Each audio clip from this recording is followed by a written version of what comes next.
മറ്റേത് രംഗത്തെ പോലെ മെഡിക്കൽ രംഗത്തും അത്ഭുതകരമായ ധാരാളം കണ്ടുപിടുത്തങ്ങൾ നടക്കുന്നു. അതിലൊന്നാണ് ഇന്ന് പറയുന്നത്. സലൈവ, ഉമിനീര് കൊണ്ടുള്ളൊരു ടെസ്റ്റ്.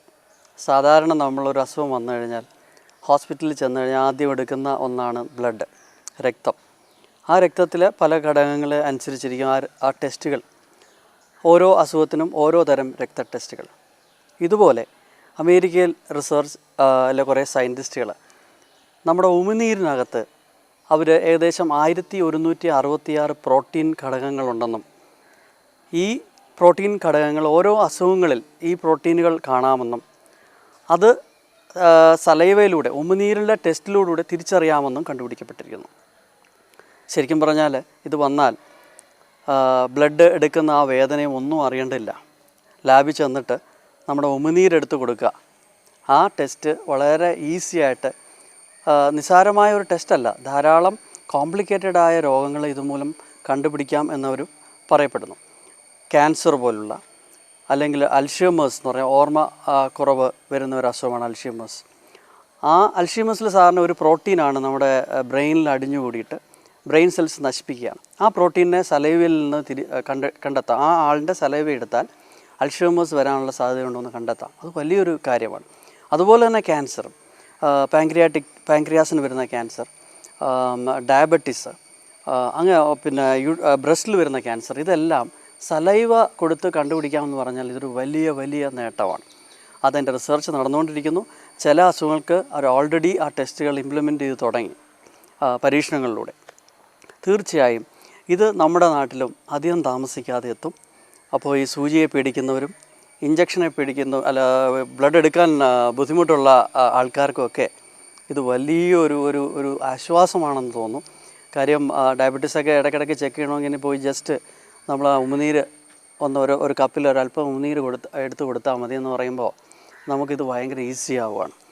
തീർച്ചയായിട്ടും ഇത് വലിയൊരു ബ്രേക്ക് ത്രൂ ആഗോളതരമായിട്ടുണ്ടാവുന്നതിൽ യാതൊരു ഡൗട്ടുമില്ല. അധികം താമസിക്കാതെ ഈ തുപ്പൽ ടെസ്റ്റ് നമ്മുടെ നാട്ടിലും എത്തും.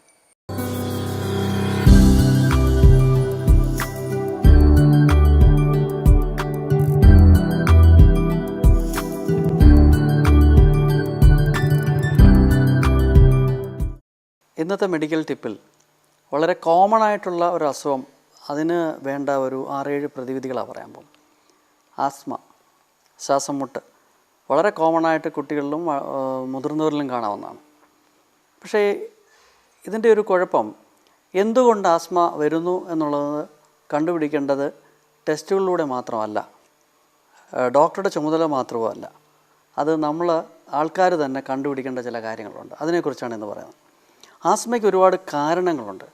അതിൽ ഒന്നാമത്തെ ഒരു മെയിൻ കാരണം എന്ന് പറയുന്നത് അലർജിയാണ്.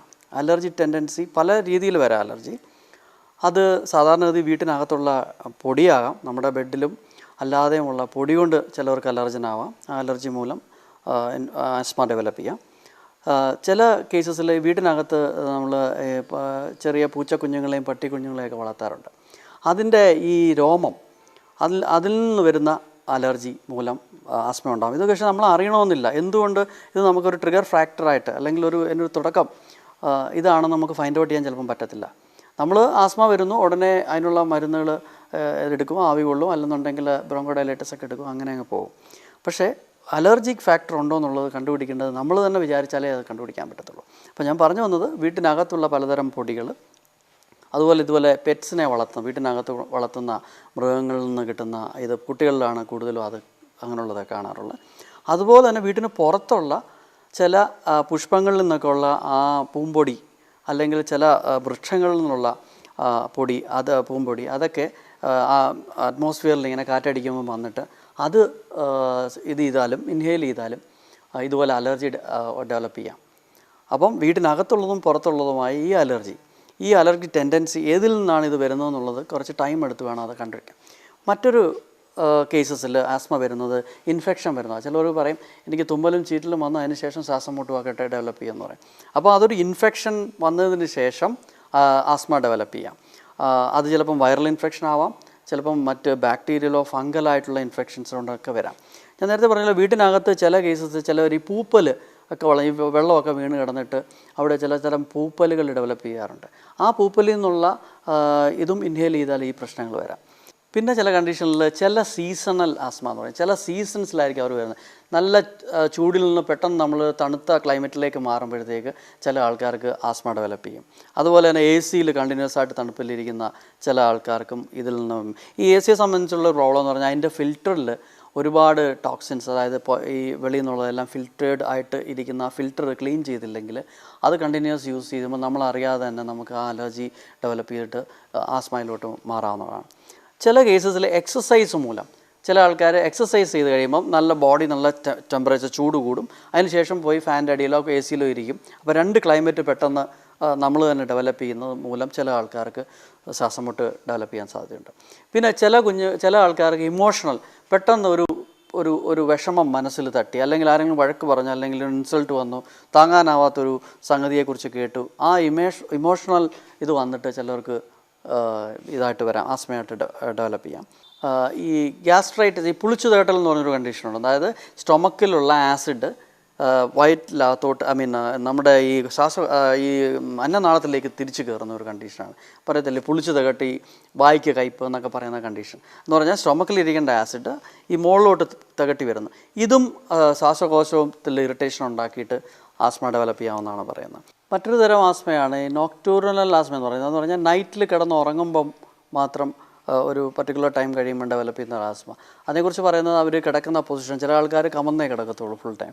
ആ കിടക്കുന്ന പൊസിഷനും നമ്മുടെ ബ്രീത്തിങ്ങും ആയിട്ടുള്ള എയർവേ ആയിട്ടുള്ള ബന്ധം, അല്ലെങ്കിൽ ഏതെങ്കിലും കിടക്കുന്നതിന് തൊട്ട് മുമ്പ് എന്തെങ്കിലും അലർജൻ വരുന്ന ഏതെങ്കിലും ഒന്ന് ശ്വസിക്കുകയോ എടുക്കുകയോ ചെയ്തിട്ട് കിടക്കുന്നവർക്ക് നൈറ്റിൽ ആസ്മയായിട്ട് ശ്വാസം മുട്ടായിട്ട് എണ്ണിക്കാൻ സാധിക്കും. ഇപ്പോൾ ഒരു 7-8 ടൈപ്പ് ആസ്മ എന്ന് പറഞ്ഞാൽ ആസ്മ ഡെവലപ്പ് ചെയ്യാവുന്ന ഒരുപാട് കാര്യങ്ങൾ പറഞ്ഞു. അതിലൊന്ന് വീട്ടിലുള്ള അലർജീസ്, പുറത്തുനിന്ന് വരുന്ന വൃക്ഷങ്ങളിൽ നിന്നൊക്കെ വരുന്ന പൊടിയുടെ അലർജി, മൃഗങ്ങളുടെ രോമങ്ങളിൽ നിന്ന് വരുന്ന ഇതുകൊണ്ട് വരാം.